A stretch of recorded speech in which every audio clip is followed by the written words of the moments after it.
ओम शांति।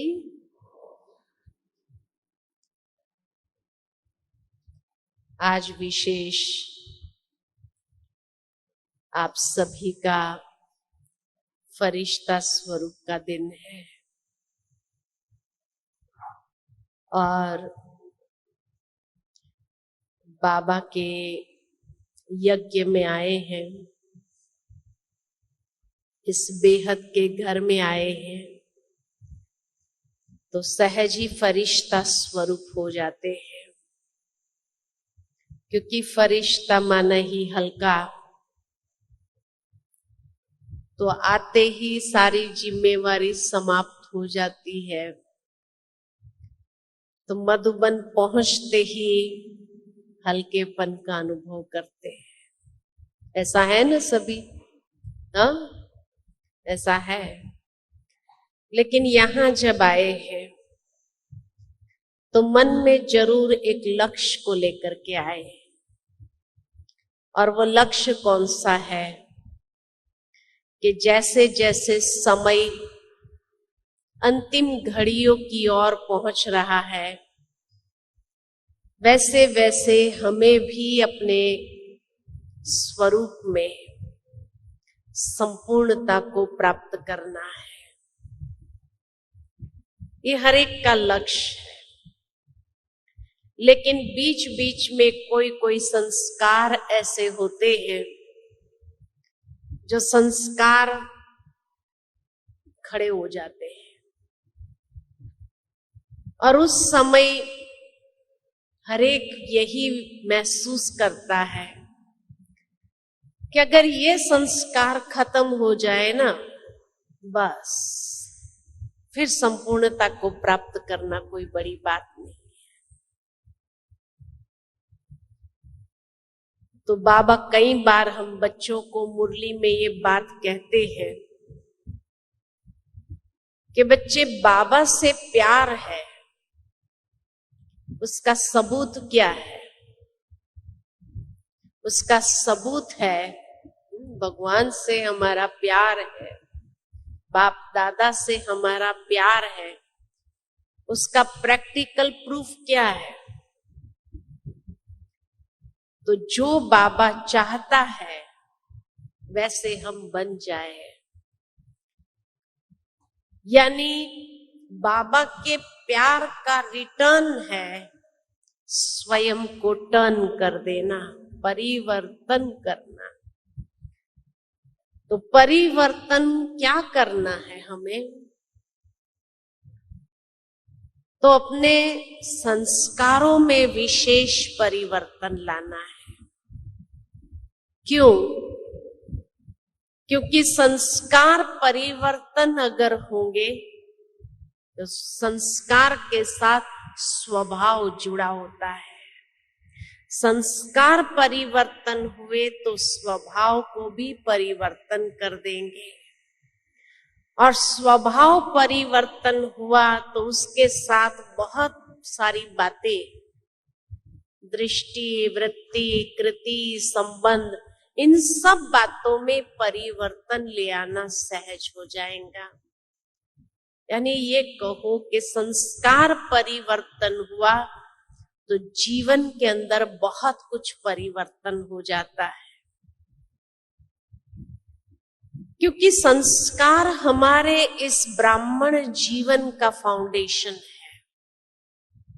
इसीलिए बाबा जो हम बच्चों को ज्ञान सुनाते हैं, ज्ञान की एक एक बात जैसे उस फाउंडेशन को मजबूत करने वाली है, जिसके आधार पर पूरे 84 जन्म हमारे चलने वाले हैं। यहां जो संस्कार हमने भरे, ज्ञान, योग, धारणा के आधार पर जो संस्कार अपने अंदर भरे सेवा के, वो 84 जन्म तक का फाउंडेशन हो जाता है। इसी तरह जैसे कोई बिल्डिंग की फाउंडेशन अगर मजबूत हो तो सारी इमारतें, कुछ भी हो जाए तो भी वो बिल्डिंग वैसा ही खड़ा रहता है। तो इसी तरह ब्राह्मण जीवन का फाउंडेशन है संस्कार, और वो संस्कारों में परिवर्तन जब ले आए तो 84 जन्म वो संस्कारों के हिसाब से एक एक जन्म हमारा होता जाएगा।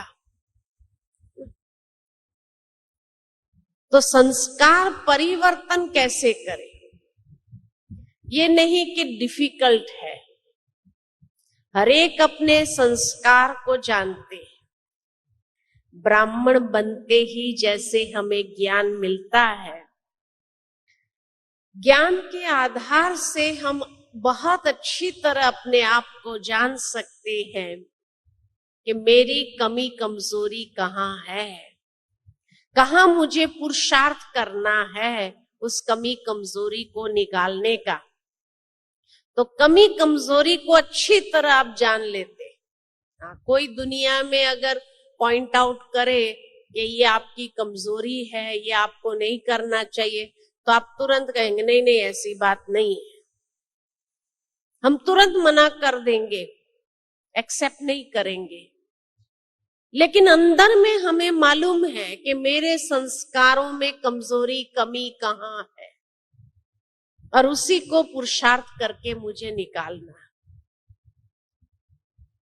तो उसको निकालने के लिए दृढ़ संकल्पधारी बनना बहुत जरूरी है, क्योंकि कोई भी बात दृढ़ता संपन्न अभ्यास करेंगे तो वही सही तपस्या हो जाती है। इसलिए दृढ़ संकल्प ब्राह्मण बनने के बाद ये नहीं कि हमारे अंदर नहीं है, संकल्प करने की पावर है हमारे पास, और माताओं के पास तो और अधिक होती है। क्यों? क्योंकि भक्ति में भी हमने व्रत नियम कितना कुछ किया। एक छोटी सी बात उपवास ही कर लेते हैं, ये भी तो दृढ़ संकल्प ही है, सारा दिन नहीं खाना है, तो भक्ति में किया ना। तो ये दृढ़ता संपन्न अभ्यास किया कि सारा दिन अगर कितनी भी अच्छे से अच्छी चीजें आपके सामने आ जाए, लेकिन जिस दिन आपका उपवास होता है तो उस दिन क्या करेंगे? नहीं खाएंगे, और आपका मन भी नहीं जाता था कि ये खाऊं, ये संकल्प तक नहीं आता था आपको, आपकी बुद्धि उस तरफ जाती तक नहीं थी। इतना दृढ़ संकल्प करने की पावर है आप में, और ये संस्कार भक्ति से ही है। ज्ञान मार्ग में आते ही जैसे ही बाबा ने हम बच्चों को नियम धारणाएं बताई कि बच्चे पहली बात पवित्रता की धारणा करनी है, किया कि नहीं किया? चाहे उसके लिए कितने भी विघ्न आए, लेकिन वो सारे विघ्न को पार करने में आप सक्षम हो गए, तो अपनी ही दृढ़ता की शक्ति से उस नियम का पालन किया या नहीं किया? तो दृढ़ता है ना। अच्छा, खान पान की शुद्धि, लहसुन प्याज नहीं खाना है। यहाँ कोई है माताएं जो अभी तक लहसुन प्याज खाती है? खाती है? हाथ तो खड़ा करो। नहीं खाती है ना, कोई नहीं खाता है ना। तो चाहे परिवार वालों से कितना भी आपको सहन करना पड़ा, सामना करना पड़ा, लेकिन दृढ़ संकल्पधारी बन करके आपने खान पान की शुद्धि रखी या नहीं रखी? रखी ना। तो है ना दृढ़ता की शक्ति अपने अंदर। रोज क्लास करना है, चाहे कोई कितना भी मना करे, सेंटर पर नहीं जाना है, लेकिन सारे दिन में कैसे भी करके युक्ति से पहुंच ही जाते, मुरली सुन के आ जाते। किया कि नहीं किया? तो है ना दृढ़ संकल्प। तो माताओं में कितनी शक्ति है बताओ। तो जब इतनी बड़ी बड़ी बातें आपने अपने जीवन के अंदर धारण कर लिया अपनी दृढ़ता की शक्ति के साथ, तो अब छोटी मोटी कमजोरियों के संस्कार को पार करना कौन सी बड़ी बात है बताओ? है कोई बड़ी बात? तो फिर क्यों कहते हैं क्या करे, ये कमी कमजोरी वाले संस्कार जो है कई बार बाबा भी सुनाते हैं मुरली में कि कई बच्चे योग में बातें करते बाबा से। क्या बातें करते हैं? बाबा क्या करे, अमृत वेले नींद बहुत आती है, अमृत वेला नहीं हो पाता है, उठना ही नहीं होता है, सारा दिन थक जाते हैं। तो जब इतनी बड़ी बड़ी बातें क्रॉस कर ली अपने दृढ़ संकल्प से, तो जो छोटी मोटी कमी कमजोरी है, आलस है, अलबेलापन है, उसको कैसे नहीं जीत सकते? अब भगवान भी विश्वास करेगा अगर आप कहेंगे बाबा क्या करे, नहीं कर पाते हैं, दृढ़ संकल्प मधुबन से तो करके जाते हैं, लेकिन वहां जाने के बाद गैस निकल जाती, हवा निकल जाती है ना? तो बाबा मानेगा? जब इतनी बड़ी बड़ी बातें अपनी दृढ़ता की शक्ति से क्रॉस कर लिया, संस्कारों में परिवर्तन ले आए, तो ये छोटे छोटे जो बाल बच्चे हैं संस्कार वाले, काम क्रोध लोभ मोह अहंकार, ये बड़े बड़े विकारों को जीत लिया, तो आलस अलबेलापन झूठ, ये छोटी छोटी बातें जो है उसको जीतना कठिन हो सकता है, और वो भी माताओं के लिए हो सकता है कठिन। तो माताओं के लिए तो संपूर्णता को प्राप्त करना बहुत सहज है, इतना सहज है, बस सोचने की बात है। अच्छा, संस्कार बनता कैसे? कोई भी बात का संस्कार हमारे अंदर बनता कैसे? तो संस्कार बनने का आधार है पहला, बार बार सोचना। बार बार कोई बात को लेकर बार बार जब सोचते, जैसे मान लो कि भय आलस का संस्कार कैसे बनता है, तो जब बार बार सोचते हैं पता नहीं ये होगा कि नहीं होगा, ऐसा कर पाएंगे नहीं कर पाएंगे, कोई कुछ कहेगा तो नहीं, है ना?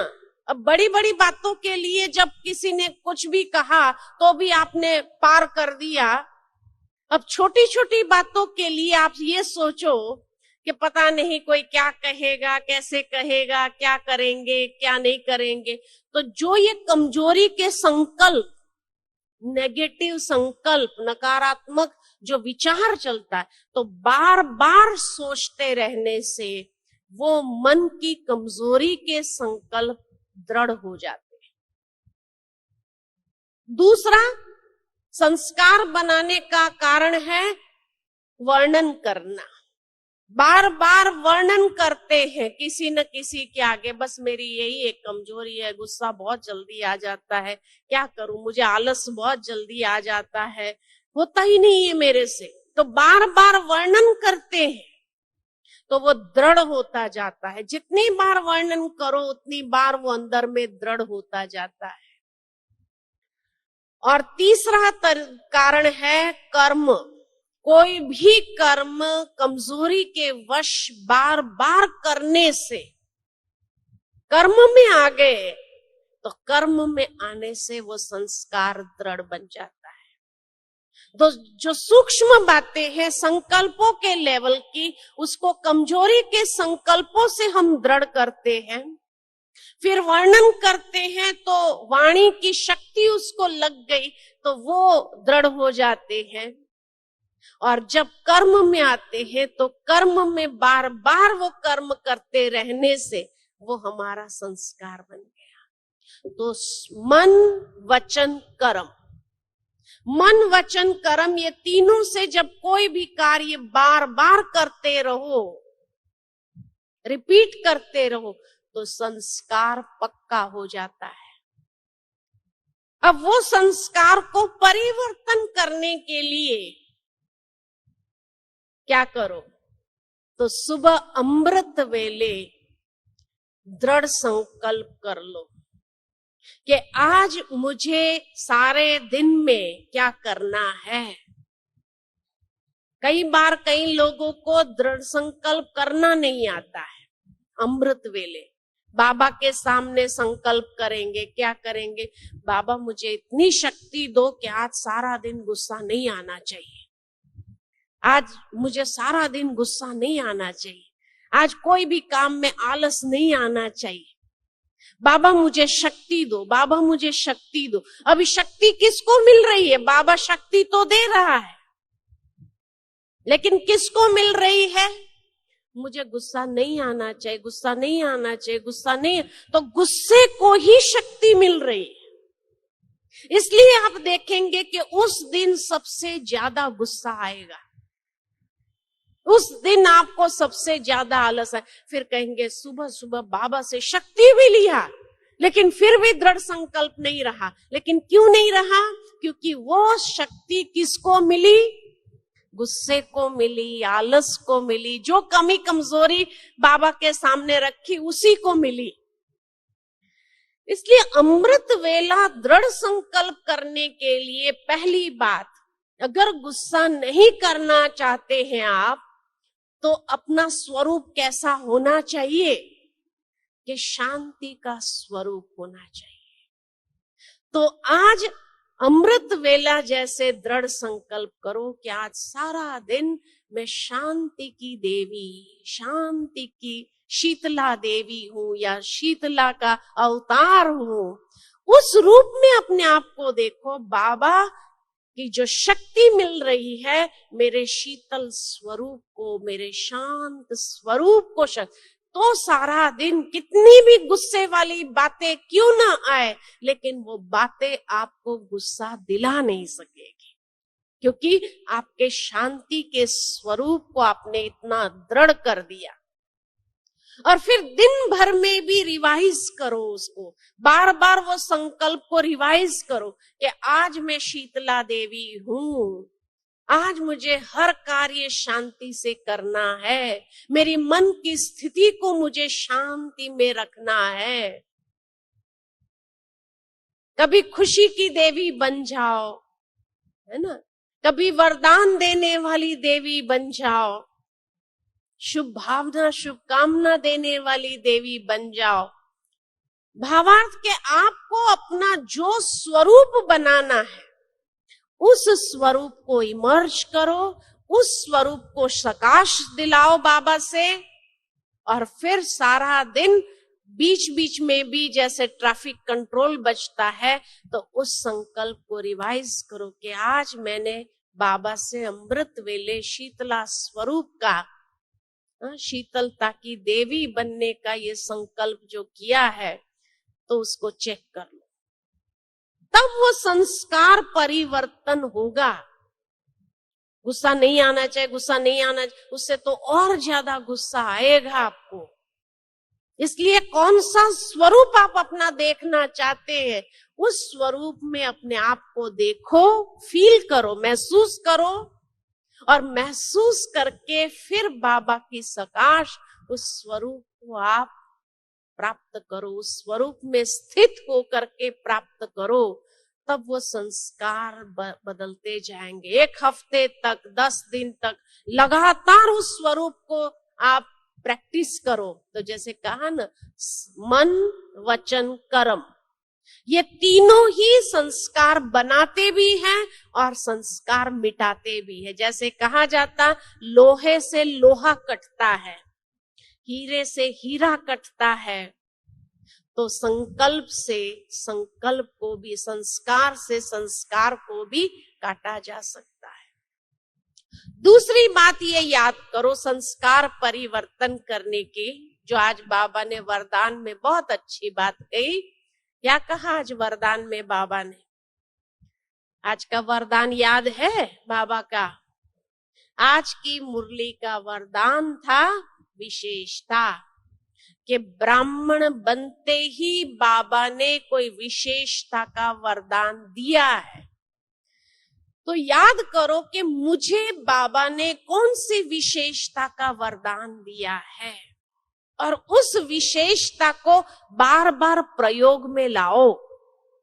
जितना उस विशेषता को प्रयोग में लाते जाएंगे कि बाबा के बनने के बाद आपके संस्कारों में, स्वभाव में कौन सी शक्ति आपको मिली है, वो विशेषता के वरदान को जितना आप स्मृति में लाएंगे और स्मृति स्वरूप बनेंगे, उतना आप उस वरदान को यूज कर रहे हैं।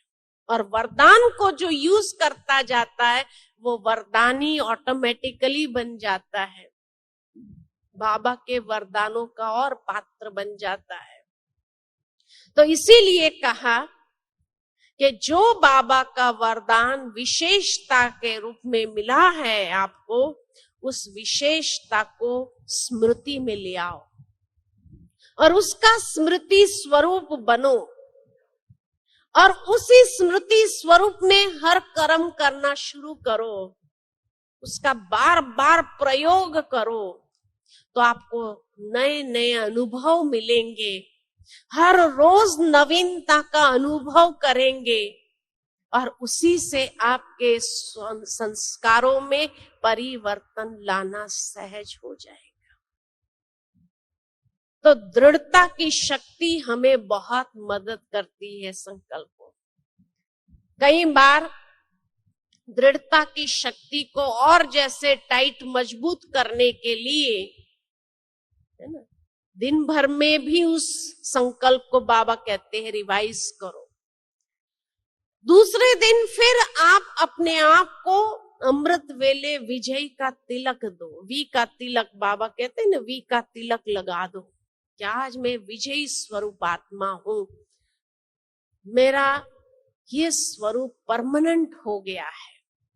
उस रूप में अपने आप को देखो, तब दृढ़ता की शक्ति अपने अंदर भरते जाएंगे। दूसरा, जब बाबा ने हम बच्चों को ब्राह्मण जीवन में एक लक्ष्य दिया है, एक उद्देश्य दिया है कि मेरे जीवन का लक्ष्य क्या है, मेरे जीवन का उद्देश्य क्या है, और उस लक्ष्य और उद्देश्य को याद करते हुए उसको प्रैक्टिकल जीना, महसूस करते हुए उसका स्वरूप बन करके जीना। तो जितना अपने लक्ष्य और उद्देश्य को सामने रखेंगे आप और उसका प्रैक्टिकल स्वरूप बन जाएंगे, उसमें विघ्न जरूर आएगा, कोई ना कोई बातें जरूर आएंगी विघ्न के रूप में, परीक्षा के रूप में।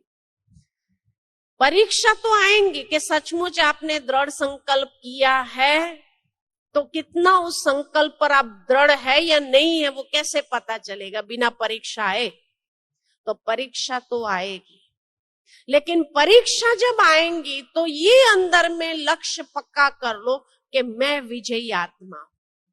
तो विजय का तिलक मैंने अमृत वेले अपने ऊपर धारण किया है, अपने मस्तिष्क पर विजय का तिलक लगा दिया है, इसलिए आज सारा दिन मैं विजयी होकर के ही रहूंगी। तो कितनी भी बातें आए, कितनी भी परीक्षाएं आए आपके सामने, लेकिन वो परीक्षाएं आपको कमजोर नहीं कर पाएंगी। उसमें कई बार आप जितना दृढ़ता के साथ आप अपनी विशेषता को प्रयोग करेंगे, उस समय कई नए आयाम खुलेंगे, कई नए अवसर खुलेंगे आपके जीवन के अंदर, जिस अवसर से आप जीवन में पुरुषार्थ में आगे बढ़ना आरंभ करेंगे, है ना। कई बार क्या होता है कि जब मधुबन आते हैं या कोई विशेष दिन होता है, जैसे 18 जनवरी हो, शिवरात्रि हो, उस समय आप दृढ़ संकल्प कर लेते कि बाबा आज के बाद ये कमी कमजोरी मेरी कभी नहीं आएंगी। दृढ़ संकल्प तो कर लिया, लेकिन दृढ़ संकल्प करने के बाद जब यहाँ से जाते हैं या सेंटर्स पर भी ये विशेष दिन पर आपने दृढ़ संकल्प जो किया होता है, उसको फिर कभी याद भी नहीं करते हैं कि मैं मधुबन क्या संकल्प लेकर के आई थी। जैसे सीजन में जब आप आए, बाबा की अव्यक्त मुरली सुनते हैं, तो उस समय आपको अंदर में इतना पावरफुल एक लगन आ जाती है कि बस बाबा ने जो कहा मुझे पूरा धारण करना है। और धारण करने के लिए जैसे अंदर में आपने दृढ़ संकल्प कर लिया, यहाँ से बाबा के कमरे में बैठ के दृढ़ संकल्प करके गए, लेकिन उसके बाद कभी उस संकल्प को रिवाइज तक नहीं करते हैं, याद भी नहीं रहता है, तो जाते ही परिस्थितियां तो आएंगी, समस्याएं तो आएंगी, परीक्षा के रूप में आएंगी कि आप जो दृढ़ संकल्प करके आए हैं, उस दृढ़ संकल्प कर कितना आप टिके हुए हैं, तो उसकी परीक्षाएं तो आएगी कि नहीं आएगी। लेकिन वो परीक्षा जब आती है तब आपको वो संकल्प भी भूल जाता है, और जब संकल्प भूल जाता है तो परीक्षा में फेल होना स्वाभाविक है। तो वो विघ्न जो है आपके ऊपर विजयी हो गया, वो परीक्षा जो है वो आपके ऊपर विजयी हो गया। लेकिन अगर वो संकल्प की स्मृति रहे तो क्या हो जाएगा कि उस समय जब वो परीक्षा आई तो आप समझ जाएंगे ये मैंने संकल्प जो लिया है उसकी परीक्षा आई है, तो अब मुझे पास होना ही है। तो उसमें आप दृढ़ हो जाएंगे और दृढ़ता के साथ उसको पास करेंगे। जैसे आज अगर आपने सारा दिन सोच लिया कि आज मुझे गुस्सा नहीं करना है, तो कितनी भी बातें आए, लेकिन जब सोच लिया मैं शांति की अवतार, शांति की देवी हूँ, शीतला देवी हूँ, तो कितनी भी बातें आएगी तो आप समझेंगे ये मेरी परीक्षा है। परीक्षा समझेंगे तो पास होने का एक उत्साह, पास होने की एक लगन सहज आ जाएंगे और पास होकर के आप दिखा देंगे प्रत्यक्ष स्वरूप में, है ना। लेकिन अगर वो स्मृति रही नहीं तो फेल तो हो ही जाना है, और जैसे ही फेल हुए फिर बाद में याद आता है, देखो आज सुबह सुबह दृढ़ संकल्प किया था लेकिन फेल हो गए। ऐसे बार बार फेल होते रहेंगे तो वो संस्कार पक्के हो जाएंगे, फेल होने के संस्कार पक्के हो जाएंगे। लेकिन अगर ये लगन रही कि मुझे पास होना ही है, तो लगन हमारी पक्की हो, उसके लिए निश्चय चाहिए। जब तक अपने अंदर निश्चय नहीं है, जितना निश्चय है अपनी धारणाओं पर, अपनी स्वरूप पर, अपनी शक्तियों के ऊपर, उसी के आधार पर आप संकल्प लो और निश्चय बुद्धि बन जाओ। मैं नहीं तो कौन बनेगा, मैं हुई हूं 5000 साल पहले भी मैं हुई हूं विजयी आत्मा, अभी भी मेरे को होना है और आगे भी होते ही रहना है। तो जब निश्चय बुद्धि बन जाएंगे तो निश्चित हो जाएगा कि आप विजयी होकर के रहेंगे। अगर आपको याद नहीं रहता है तो भक्ति में इसीलिए क्या एक आदत डाली हमने लिखने की, 108 बार लिखते थे ना, भगवान का नाम लिखते थे, या ओम नमः शिवाय या कोई मंत्र लिखते थे। तो जो दृढ़ संकल्प आप सुबह में लो, वही भक्ति के संस्कार भी बहुत काम करते हैं। अगर आप वो संकल्प को थोड़ी बार भी लिख दो तो पक्का हो जाएगा अंदर, और फिर आपका जो स्वरूप है उसको आप सिद्ध कर पाएंगे, यानी आप उसमें प्रैक्टिकल हो जाएगा।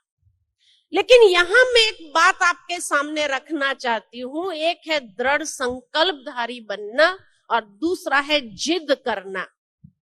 दोनों में बहुत अंतर है। कभी कभी कई लोग जिद में आ जाते हैं। बाबा ने हमें जिद्दी बनना नहीं सिखाया है। दृढ़ संकल्पधारी जरूर बनो लेकिन जिद नहीं करो। अब दोनों में अंतर क्या है? तो जो दृढ़ संकल्प होगा उसमें स्वयं को भी सुख मिलेगा और हमारे आसपास वालों को भी तकलीफ नहीं होगी हमारे दृढ़ संकल्प से, और उसका सुख भी वो लोग भी अनुभव करेंगे। लेकिन जो जिद होगा ना, तो जिद खुद को भी तकलीफ देता है, दूसरों को भी तकलीफ देने वाला होता है। लेकिन जो दृढ़ संकल्पधारी होगा वो युक्ति युक्त चलेगा। लेकिन जो जिद वाले होंगे ना, वो दूसरों को दुख देकर चलेगा, वो युक्ति युक्त नहीं हो सकता है। अब उसको कई बार जिद में जो करते हैं उसको ही लोग दृढ़ संकल्प समझ लेते हैं। वो दृढ़ संकल्प नहीं है, वो जिद है। अच्छा, जिद से जो की गई बातें हैं वो परिणाम में भी हमें सुख की अनुभूति नहीं कराएगा, क्योंकि उसके अंदर कईयों के दुख के संकल्प जुड़े हुए। लेकिन जो दृढ़ संकल्पधारी होकर के करते हैं उसके परिणाम में भी हमको सफलता मिलती है, वो परिणाम में सफलता नहीं मिलती है। जो दृढ़ संकल्प करके आप चलते हैं वो उन्नति करती है हमारी, वो उन्नति का साधन बनता है। लेकिन जो जिद में आकर के करते हैं उसमें सफलता भी नहीं मिलती है और उसमें उन्नति का अनुभव नहीं होता है, खुद भी परेशान होने की अनुभूति करेंगे। जो दृढ़ संकल्प होता है उसमें आप ज्ञान युक्त होकर के, जैसे बाबा कहते हैं ना, राज को समझने वाला, रहस्य को समझने वाला, आदि मध्य अंत को देख करके चल करके उसी के आधार पर वो दृढ़ संकल्प करेगा। लेकिन जो जिद्दी होगा ना, आगे पीछे कुछ भी नहीं सोचेगा, उसका परिणाम तक का नहीं सोचेगा, आदि मध्य अंत बिल्कुल नहीं सोच करके जिद में आकर के कर्म करना शुरू कर देगा। ये रहस्य को जान करके युक्ति युक्त होकर के कर्म करता है। जिद वाला न आगे पीछे सोचेगा और बस करना है, इस जिद में आके करेगा तो विधि पूर्वक नहीं करेगा, युक्ति युक्त होकर के नहीं करता है, तो इसलिए खुद को भी दुखी कर देता है, खुद भी परेशान हो जाता है और दूसरे को भी परेशान करता है। जो दृढ़ संकल्पधारी होता है वो प्लानिंग के साथ चलता है, उसके अंदर एक प्लानिंग होती है कि ये करने से मुझे ये मिलेगा, या इस कर्म करने से ये दृढ़ संकल्प को मैं करूंगी तो उससे मैं ये कमजोरी के ऊपर विजय। तो एक लक्ष्य होता है, एक प्लानिंग होता है। लेकिन जिद वाले के सामने लक्ष्य नहीं होता है, प्लानिंग नहीं होता है, दूसरे ने किया इसलिए मुझे करना है, इसीलिए परेशान। तो जिद और दृढ़ संकल्प दोनों में बहुत बड़ा अंतर है।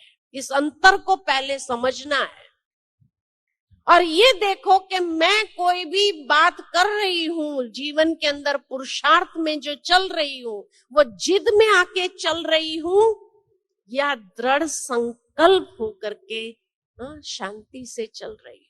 दृढ़ संकल्प वाला मानसिक परेशानी का अनुभव नहीं करे, क्योंकि उसके पास प्लानिंग है। तो प्लानिंग होने के कारण वो युक्ति युक्त होकर के आदि मध्य अंत को समझते हुए वो हर कार्य करता है।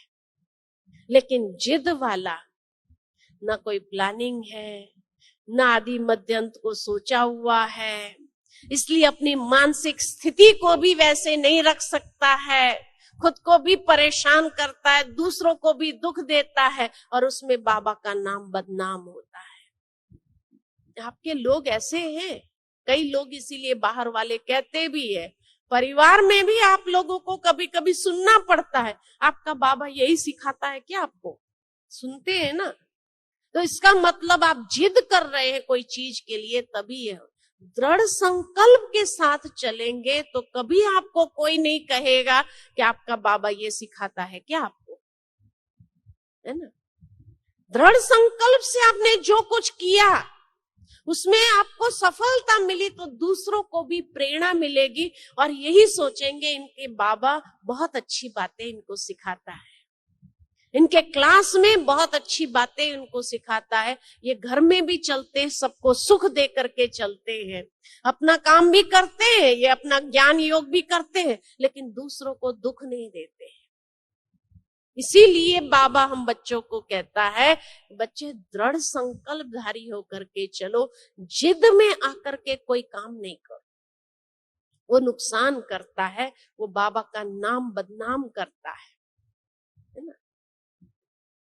तो जब दृढ़ संकल्प के साथ चलना है तो लक्ष्य और उद्देश्य क्लियर होना चाहिए। पहली बात, जैसे ध्रुव ने एक दृढ़ संकल्प लिया कि मुझे एक टांग पर खड़ा होना है, क्योंकि उसको एक सिद्धि प्राप्त करनी थी, तो उसने दृढ़ संकल्प कर लिया और तब उसको सफलता मिली। जिद वाला क्या करता है, जब अपने मतलब का होगा ना वहां तो दृढ़ संकल्प उसका टूट जाएगा, जहां अपना मतलब का नहीं होगा ना वहां जिद में आकर के दूसरों के ऊपर भी फोर्स करेगा, इसीलिए बदनाम करते हैं, बाबा का नाम वही बदनाम करते हैं। ठीक है ना? तो ये बात अच्छी तरह समझनी है। आज ध्रुव ने जब दृढ़ संकल्प किया तो उसने प्राप्त कर लिया, अपने संस्कारों में परिवर्तन ले आया, खुद को समझते हुए परिवर्तन की शक्ति को अपना लिया। तो कोई भी बात का परिवर्तन करना है तो महसूसता की शक्ति बहुत जरूरी है। इसलिए बाबा कहते हैं ये दोनों शक्ति साथ साथ जाती है, महसूसता और परिवर्तन की शक्ति दोनों साथ साथ जाती है। कि कोई भी बात को यथार्थ परिवर्तन करना है तो उसके लिए महसूस करना बहुत जरूरी है। जब तक महसूसता नहीं है तब तक परिवर्तन नहीं अपना सकते हैं।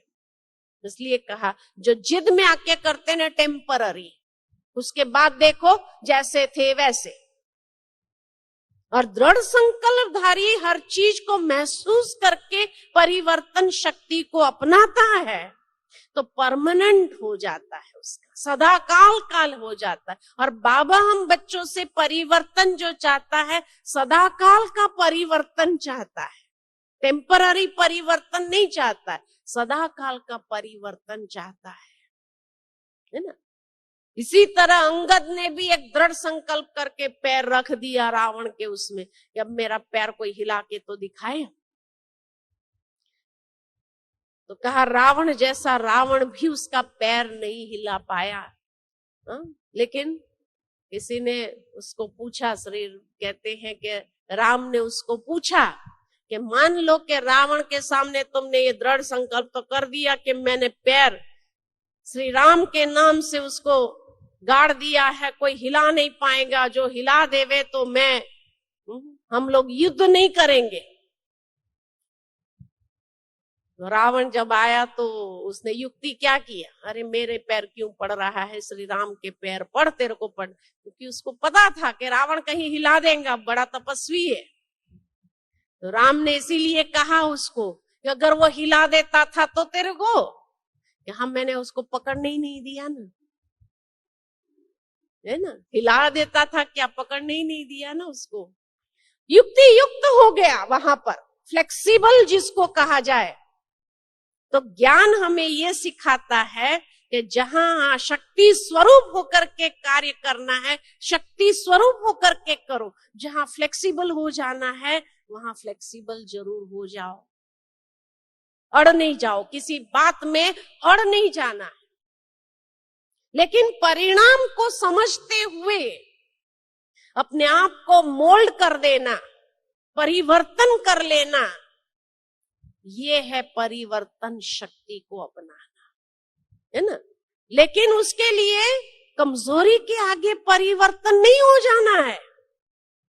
कई लोग क्या सोचते हैं, बाबा ने कहा है ना मोल्ड हो जाना चाहिए समय स्थान व्यक्ति को देख करके, इसलिए अपनी धारणा में अब खाने पीने के लिए परिवार वालों ने बहुत फोर्स किया तो हम मोल्ड हो गए। अब उसको क्या कहेंगे, ये तो मतलब वाली बात हो गई ना कि अपना मतलब जहां आया वहां उठाई वो बात, और मतलब पूरा हुआ तो जहां आपको खाने की इच्छा ही नहीं थी तो वहां मना कर दिया, हमारा नियम है। और जहां खाने की इच्छा हो गई तो क्या परिवार वालों ने बहुत फोर्स किया ना इसलिए खा लिया। ऐसा हमारा ज्ञान नहीं चलता है ना। हमारा ज्ञान ये कहता है कि परिवार वाले ने भी अगर कहा तो वहां युक्ति युक्त होकर के चलना है ना, युक्ति युक्त। लेकिन आपको अपने मर्यादा को, धारणाओं को तोड़ना नहीं है, उसको जिद नहीं, दृढ़ संकल्प। तो युक्ति मिल जाएगी आपको, युक्ति युक्त होकर के चलो। किसी न किसी स्वरूप से आप अपने आप को ऐसा टर्न कर लो कि नहीं आज मेरी तबीयत ठीक नहीं है या इच्छा नहीं है, इस तरह से आप युक्ति युक्त होकर के चल सकते हैं, है ना। लेकिन अपने दृढ़ संकल्प को तोड़ने नहीं देना है। जिस तरह भक्ति में आपने नियम व्रत उपवास रखा, अभी व्रत उपवास रखा तो कोई कितना भी परिवार वाले आपको फोर्स करे तो क्या कहेंगे? कर लेंगे क्या? क्या आज परिवार वालों ने बहुत फोर्स किया इसलिए व्रत नियम को तोड़ दो? किया कभी ऐसा भक्ति में? जब भक्ति में नहीं किया तो ज्ञान में क्यों कर रहे हैं? और ही आपको गर्व होता है ये बताने में कि आज मेरा उपवास है ना, आज मेरा व्रत है, क्योंकि उसको दुनिया वाले भी समझते हैं व्रत को कभी तोड़ना नहीं चाहिए, क्योंकि ये व्रत को अगर तोड़ा तो उसका पाप हमारे ऊपर चढ़ेगा। तो इस तरह आप अपनी नियम धारणा के बारे में भी ऐसा व्रत के रूप में उसको बताओ, तो वो सहयोग जब देता है तो उसका पुण्य भी उसको मिलेगा, सहयोग देने का भी पुण्य मिलेगा। ये बात उसके सामने इतना सुंदर रीति से रखा जाए तो वो आपको आपके व्रत और नियम में सहयोग देने का कार्य करे, विघ्न डालने का काम नहीं करे। तो इम्पोर्टेंस बताना जरूरी है कि ये चीज हमने जो जीवन के अंदर धारण किया है उसका फायदा क्या है, उसकी प्राप्ति क्या है। जैसे दुनिया में कई कुमारियां नियम रखती है कि भाई हमें अच्छा पति मिले या अच्छा लड़का मिले, उसके लिए तो लोग उसको मदद करते हैं ना। तो इम्पोर्टेंस को बताया गया कि भाई ये व्रत करने से या ये नियम रखने से आपको ये प्राप्ति होगी।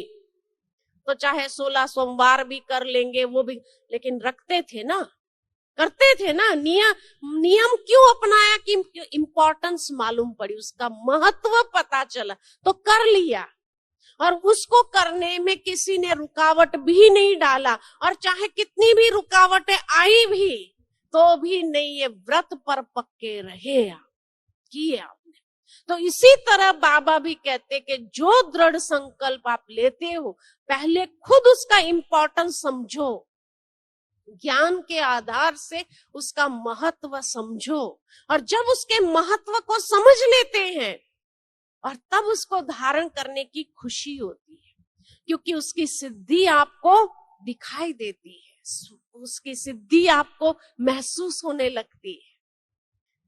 और जितना वो दृढ़ संकल्प के साथ किया गया होता है, तो जब खुद को इम्पोर्टेंस से आप दूसरे को भी उसका महत्व बताते हैं कि मैंने ये चीज इसीलिए लिया है क्योंकि उसी से ये प्राप्ति है, तो उनको भी प्रेरणा मिलेगी, वो भी करेंगे और आपको सहयोग भी देंगे।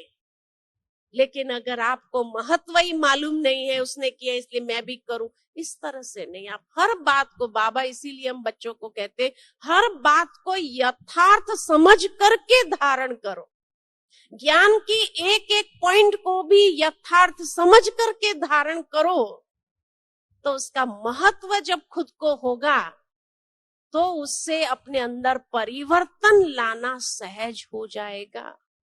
अगर समझ करके नहीं किया, खाली सुनते रहे, कर्ण रस अच्छा है, सुनते रहे, तो उससे धारणा शक्ति में जो मजबूती आनी चाहिए वो धारणा शक्ति में मजबूती नहीं आती। और तब हमारा ये ब्राह्मण जीवन का फाउंडेशन पक्का नहीं होता है।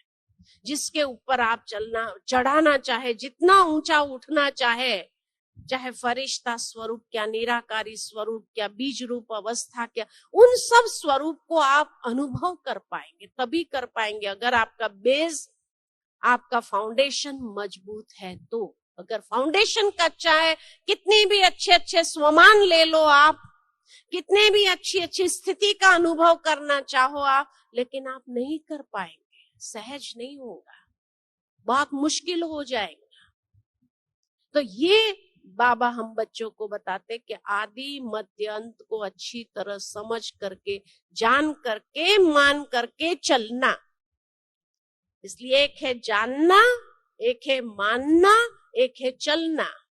तो बाबा इसीलिए हम बच्चों को कहते हैं आप जानते हैं, महत्व को जानते हैं, उस महत्व को स्वीकार करते हैं, मान लिया, और फिर उसके ऊपर चलना आसान हो जाएगा।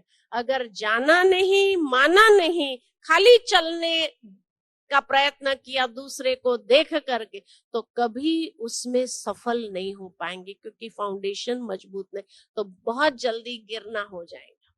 इसीलिए आप कई बार देखते हैं कि कई बाबा के ऐसे बच्चे होते हैं जो कितने साल ज्ञान में चलने के बाद अच्छे चल रहे थे, सभी नियम, लेकिन कुछ समय के बाद माया के वश हो जाते हैं। क्यों हो गए? माया के वश कैसे हो गए? कारण क्या था उसका माया के वश होने का? फाउंडेशन ही पक्का नहीं था।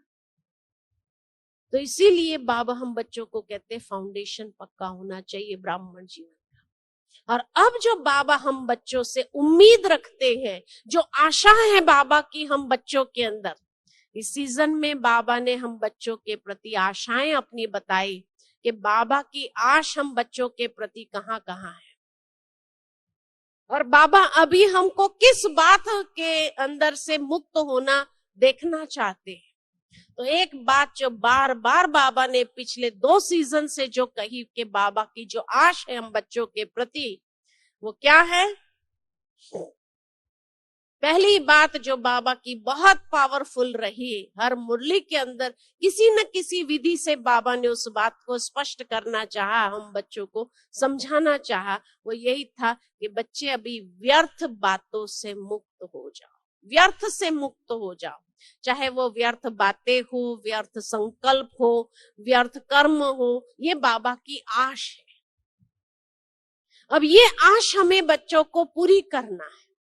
उसके लिए अपने अंदर समर्थ संकल्प को धारण करना है कि समर्थ संकल्प जितना हम अपने अंदर धारण करेंगे उतना वो व्यर्थ से मुक्त होना आसान हो जाएगा। अगर समर्थ संकल्प नहीं है, माना इतना ज्ञान का खजाना नहीं है अपने पास अच्छे विचारों को चलाने के लिए, तो वो व्यर्थ संकल्प बार बार आ जाएंगे। क्योंकि आज दुनिया में फालतू बातें तो बहुत होती है, घरों में भी फालतू बातें कितनी होती है ना? चाहे टीवी के माध्यम से, किसी के भी माध्यम से फालतू बातें कितनी होती है कि नहीं होती है? तो फालतू बातें इतनी होती है तो फालतू मसाला बहुत है फालतू सोचने के लिए, है ना? मसाला अंदर जितना मसाला व्यक्ति के पास होता है तो खाना स्वादिष्ट बनाता है ना। तो इसी तरह हमारे पास भी इतना मसाला है, घर गृहस्थ में रहते हैं तो इधर की बातें, उधर की बातें, टीवी की बात, सब बातों को जोड़ करके और मन के लिए स्वादिष्ट चिंतन का भोजन बना देते हैं और उसी का चिंतन चलाते रहते हैं और व्यर्थ टाइम एनर्जी खत्म करते हैं। तो योग के अंदर जो हम अपने अंदर शक्ति जमा करते हैं वो शक्ति क्या हो जाती है? लीकेज हो जाती है, निकल जाती है। तो इसीलिए संस्कार परिवर्तन करने की जो शक्ति चाहिए वो नहीं आती है, क्योंकि फालतू बातें ये लीकेज बन जाती है और ये लीकेज हमारे अंदर की शक्ति को समाप्त करती है। तो वो संस्कार जो परिवर्तन करना चाह रहे हैं उसके लिए जो पावर चाहिए वो पावर खत्म हो गई। तो जैसे कोई भी चीज को चलाने की अगर पावर ही ना हो तो कैसे चला पाएंगे, है ना? ऐसा अपने ही संस्कारों को परिवर्तन करने की पावर नहीं है। जैसे घर के अंदर भी अगर बच्चों को आपने बहुत लाड़ प्यार दे दिया, उसको कभी जोर से कहा नहीं कोई बात, उसके बाद आपकी कोई बात मानेंगे? तो लोग भी क्या कहेंगे, इतनी पावर नहीं है बच्चों को कंट्रोल करने की, लेकिन शुरू से किया ही नहीं तो वो भी मानते नहीं। आप कितना भी डांटने का प्रयत्न करो तो भी नहीं मानते, उनको पता है ये डांट ही नहीं रहे हैं, है ना? तो पावर नहीं है तो इसीलिए बच्चों के ऊपर भी असर नहीं पड़ता है। तो इसी तरह बाबा कहते अपने संस्कारों को भी परिवर्तन करने की जो पावर चाहिए वो पावर बाबा से लेते हैं अमृत वेले, लेकिन सारा दिन में क्या होता है? व्यर्थ बातों में लीकेज हो जाती है। जैसे कोई लीकेज होता है डब्बे में, तेल का डब्बा हो, तेल में के डब्बे में लीकेज होगी तो क्या होगा? सारा तेल वेस्ट चला जाता है। इसी तरह बाबा से अमृत वेला पावर लिया, लेकिन पावर लेने के बाद भी दिन भर में वो कमजोरी के संस्कार बार बार हम उसके वश हो जाते हैं। क्यों? क्योंकि पावर जो थी वो सारी लीकेज हो गई फालतू बातों में, पर चिंतन में, इधर उधर की बातों में लीकेज हो गई। तो लीकेज बंद करना है। तो लीकेज बंद करने के लिए बाबा जो हम बच्चों को कहते हैं, व्यर्थ की बातों को फुल स्टॉप लगा दो, फुल स्टॉप लगाओ।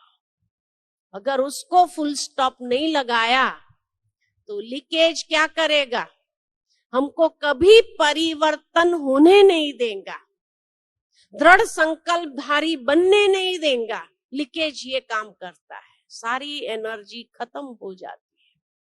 इसीलिए बाबा की ये आश है, 2 साल से, 2 सीजन से बाबा हम बच्चों को कह रहे हैं, बच्चे अभी व्यर्थ का खाता समाप्त करो, व्यर्थ का खाता समाप्त करो।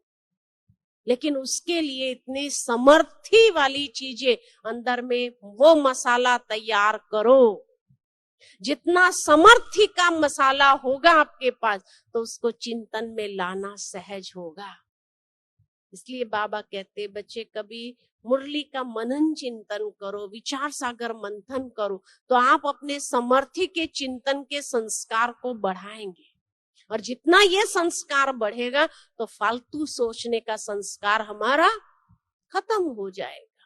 तो समर्थ सोचने का इतना ज्ञान का मसाला इकट्ठा करो। मुरली को बार बार पढ़ो, उसके लिए मुरली बार बार उसको सुनते हुए उसके स्वरूप में टिकने का प्रयत्न करो आप, है ना। दादी गुलजार हमेशा कहती है कि चलो सारी मुरली याद नहीं रहती है, सार तो याद रहता है, वरदान स्लोगन तो याद रहता है। चलो इतना भी याद ना रहे तो वरदान को ही याद कर लो खाली, कि आज का बाबा का वरदान क्या था, स्लोगन क्या था। अगर वो भी याद न रहे तो कम से कम स्लोगन तो याद रहेगा, एक ही लाइन का है। स्लोगन को बार बार चिंतन में लाओ कि आज बाबा ने क्या स्लोगन दिया था। इतना बाबा ने प्यार से हम बच्चों, इतना ही याद कर लो और उसको बार बार रिवाइज करो, उसके आधार पर चिंतन करो। जैसे चिंतन करने की आदत नहीं है ऐसा नहीं समझो।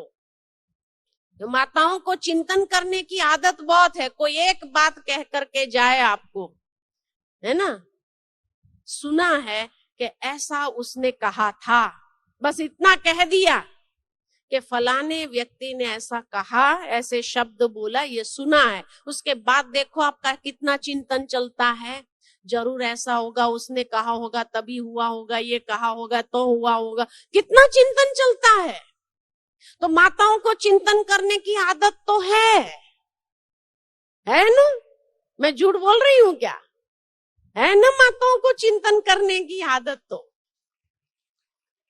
लेकिन दुनिया की बातों को, हाँ किसने क्या कहा, उसने ये कहा, उसने वो कहा, वो फालतू बातों का आप इतना अच्छा मसाला डाल डाल करके बना देंगे, बनाते हैं ना, मसाला डाल डाल करके जरूर ये होगा, उसने ऐसा कहा होगा, ये तभी हुआ होगा, नहीं तो ऐसा नहीं होता था। ये सारा चिंतन करके आप मसाला बना करके सारी एक लाइन की बात थी, लेकिन एक लाइन की बात का इतना बड़ा लड्डू बना देते हैं कि नहीं बनाते थे। और सारा दिन वो कैसे चलता है, उसी का सेवन करते रहते हैं, सारा दिन वो लड्डू खाते रहते हैं, फिर है कि नहीं। फिर समर्थ संकल्प चलेगा, कहां से चलेगा समर्थ संकल्प। फिर कहते हैं हमारे तो संस्कार परिवर्तन ही नहीं होते हैं। लेकिन कोई तो जानबूझ करके बस आज इसको लगा दो इस बात के अंदर, इसलिए जानबूझ करके ऐसी बातें बोल करके जाएंगे जिस कारण आप सोचते रहो, सोचते रहो, सोचते रहो बस। बाबा कहते हैं इसीलिए फालतू बातें न सुननी है, न उसका चिंतन। कोई अगर कहने भी आओ तो कहो जो होता है ना उसमें कल्याण, उसने ऐसा बोला उसका कल्याण, उसने ऐसा कहा उसका भला हो, बस। दूसरी बार वो आपको सुनाने ही नहीं आएगा। आप भला हो ऐसा कह दिया, हर एक का भला हो, जिसके जैसा स्वरूप होगा, जैसा स्वभाव होगा वैसा बोलेगा, हमें सुनना नहीं है। मना कर दो कि फालतू बातें मुझे नहीं सुनाओ, मुझे अभी इसमें इंटरेस्ट नहीं है। आप इंटरेस्ट दिखाओ ही नहीं तो कौन आपको सुनाएंगे, कोई नहीं सुनाएंगे आपको। जब देखेंगे आपका इंटरेस्ट है, आप अच्छा फिर क्या बोला उसने, फिर क्या बोला उसने, हाँ, ऐसा करना शुरू करेंगे तो वो सुनाएंगे या नहीं सुनाएंगे? आप इंटरेस्ट बता रहे हो ना, अच्छा उसने क्या कहा, फिर कल बताना, फिर हाँ ये बात बोल करके उसको बताना क्या कहे, मैं मेरे को सुनाना क्या कहा। तो जब दुनिया की बातों का चिंतन करने का इतना स्वभाव बना हुआ है आपका, उसी को ट्रांसफर कर देना, परिवर्तन कर देना है ज्ञान में, तो ज्ञान की बातों का मनन चिंतन करते जाओ और उसी का मसाला बनाते जाओ, तो देखो बनता है कि नहीं बनता है। एक पूरा क्लास तैयार हो जाएगा। आज किसी को फालतू बातों पर क्लास कराने के लिए कहो तो करा सकेंगे? नहीं करा सकेंगे। हाँ, घर में अगर किसी ने एक बात आपको कह दिया, उसके बाद आपका जो भाषण चालू होता है, आधा घंटा चलता है कि नहीं चलता है, फालतू बातों को लेकर के, हाँ चलता है। तो व्यर्थ बातों का के ऊपर आप अच्छा सा भाषण दे सकते हैं, तो इतना मसाला है ना अंदर में, तो उसी को ही ज्ञान मार्ग में अगर परिवर्तन कर दिया जाए और जो बाबा ने इतनी बातें बताई है उसको जोड़ने का अगर आ जाए, तो क्या होगा, क्या होगा? अच्छा ज्ञान का मनन चिंतन चलता रहेगा, और जितना आप ज्ञान का मनन चिंतन करते रहेंगे तो फालतू बातें चलेगी नहीं, और नहीं चलेगी कुछ दिनों तक, तो वो संस्कार को परिवर्तन करना सहज हो जाएगा कि नहीं हो जाएगा, होगा कि नहीं? तो दृढ़ संकल्प से आप संस्कार को परिवर्तन कर सकते हैं। ठीक है, ओम शांति।